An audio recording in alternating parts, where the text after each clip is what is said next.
haina hai lam soko chukne khrang nai tana jawab to viewers no phadi chung tabuk tai kaisa guru gospel song pal khenai leana abongkha Joseph Molsoi FT Jongsumai ti Meska khathangha ishor hanai jeru samung abono abo o video ongkha ada Kiranjit bini channel ni phadi ke chung tabuk palke or samungna nai leana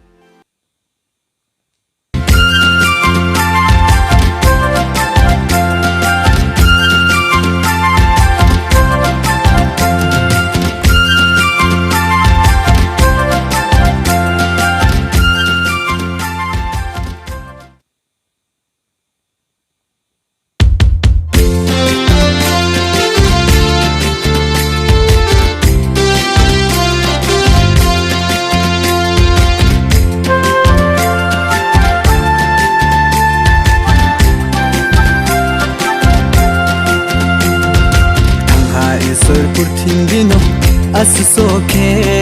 maya umi binip sala ke hatumo Urthingiyo chungdori ha binidiyo sonong thangmo mayo gaike chungdori mi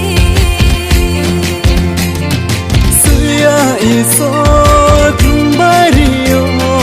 thangmo lama pluyeri mi Rangma bai prang tung sung ha bolam no ang lehingan Rangma bai prai ang tu sung ha bolam no ang lehingan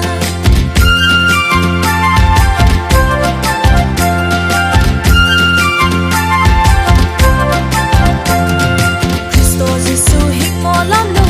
nai hinai Hoksui mo bai rohani tu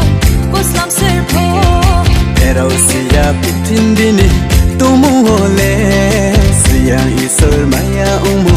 ang nesimi Siya isol tumbariyo Tangmo lama puyeri Rangma bai prai tung sungha Bolam no ang lehina Rangma bai prai ang tung sungha Bolam no ang lehina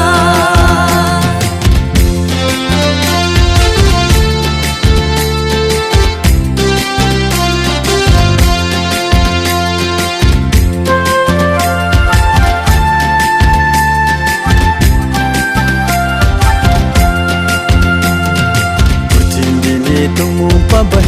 ang tungfuo Riyaw na se ang leklay ha Zonong zonong Himba tau le isor sungno maya ummi Riyak nai do sani sungno splay riha Suya iso tumbariyo Tangmo lama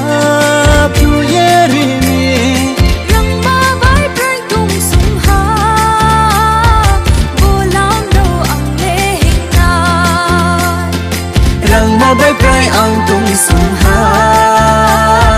Bolam no ang lehingan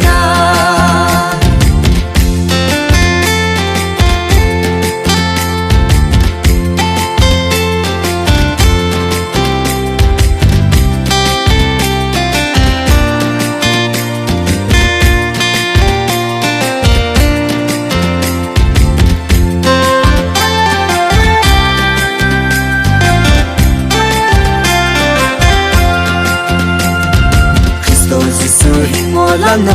naye hinay Koksui mo bai rohani tung koslam serpo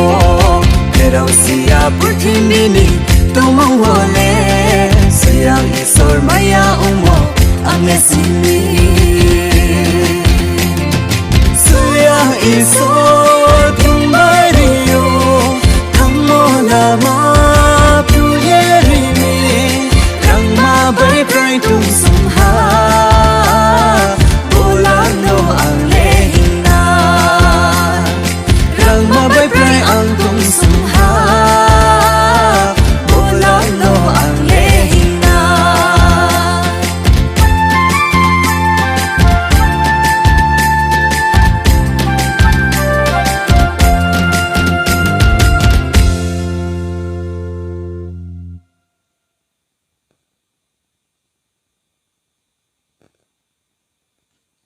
Angla belai kena tau jaka kok thai rok sud rok samung rok